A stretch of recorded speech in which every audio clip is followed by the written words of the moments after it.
नाजरीन, फैसल हांज केस का मरकजी मुलजिम अली भट्ट कोटला का वीडियो मौकफ सामने आ चुका है। याद रहे कि पुलिस ने FIR में इसका नाम दर्ज करते हुए लिखा था कि अली भट्ट कोटला ने जब से पिशावर में डेरे डाले हैं, फैजी का धंधा और ज्यादा चलने लगा है।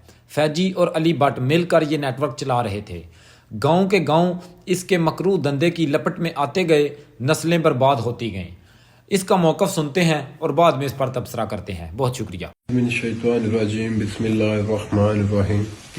मैं मुखातब नाल अली हसनैन भट्ट अली भट्ट जनाब, मैं अर्ज कर रहा कि मेरी फैमिली दे विच मेरे कज़न नाल तकरीबन 6 माह पहले झगड़ा होया सी, जिहदे उपर मेरे उत्ते FIR तकरीबन 324 की FIR दी गई। ठीक है, उसकी बिना ते मैं आउट ऑफ सिटी अपनी फैमिली नूं लैके ते शिफ्ट हो गया। 4 माह कबल पहले अंजी एक पुलिस मुकाबला होया जिहदे ते मेरे उपर FIR 780A दी दी गई है। बिल्कुल बेबुनियाद और झूठी FIR सी वो मेरे उत्ते। इस तरह तकरीबन 16 तरीक नूं जिहड़ा सानिया अंज होया ओहदी FIR जिहदे च कांस्टेबल शहीद और एक जख्मी है, वो FIR मेरे ते नामजद दी गई है।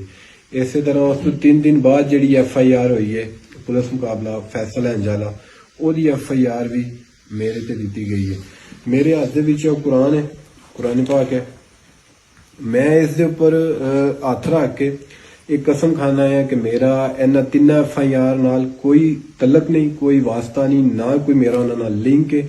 जिहड़ा लड़का फैसल हंज कतल किया गया वाकया दे विच पुलिस मुकाबले दे विच तरह तरह दी फेसबुक ते खबरां आ रही ने, ओनू मेरे नाल मन्नू ओहदे नाल जोड़िया जा रहा है, जिहड़ा कि बिल्कुल बेबुनियाद है। मैं इस कुरान पाक ते हथ रख के कसम खाना कि ना मेरी जिंदगी च ओहदे नाल कोई मुलाकात है, ना मेरा ओहदे नाल कोई फोन ते राबता है, ना मेरा ओहदे नाल कोई WhatsApp ते राबता है, ना मेरा कोई ओहदे नाल जिस जुर्म च मुलव्वस है उस जुर्म च मेरा ओहदा कोई शेयर है, ना मैं उस नाल कोई काम कर रहा।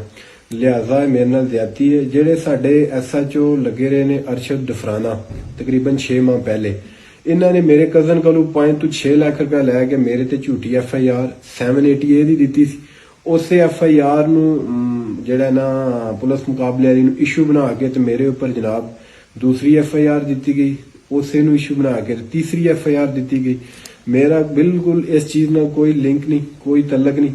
मैं बिल्कुल कुरान पाक ते अलफ देना पाया कि मेरा इस वाकया नाल, एक सानिया नाल, 3 FIR नाल मेरा कोई अमल दखल नहीं है। ठीक है, आला फरान लगे मेरी पीर है जनाब इस वाकया का नकवारी की जाए। अगर तो मैं गुनाहगार हाँ तो मनु निशाना इबरत बनाया जाए, तो अगर मैं नहीं हाँ तो मेरे नाल बिल्कुल सरासर जी ज्यादती है। तो इस दे नाल मैं जनाब इजाजत चाहांगा। अस्सलाम वालेकुम।